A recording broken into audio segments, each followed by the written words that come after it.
Hello साथीहरू, good morning तपाईँहरू सबैजनालाई। अहिले चाहिँ जापानमा चाहिँ बिहानको त्यही 4 बजेको छ समथिङ। देख्न सक्नुहुन्छ यस्तो छ यहाँको भ्यूहरू। एकदम सुनसान छ कि एकदम डरलाग्दो है। अँध्यारो टक्क उज्यालो हुँदैछ। देख्न सक्नुहुन्छ चराहरू कराएको कस्तो आनन्द लाग्ने कि।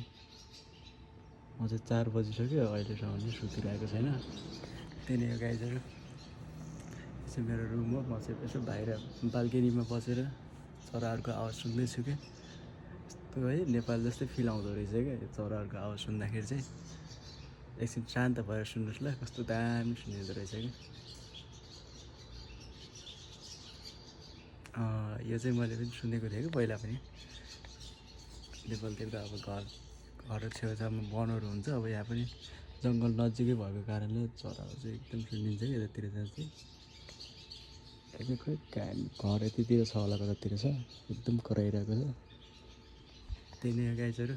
म चाहिँ कामबाट भन्दा चाहिँ काम थिएन आज। सधैँ नाइट काम हुन्थ्यो नि त, नाइट काम भएको कारणले अब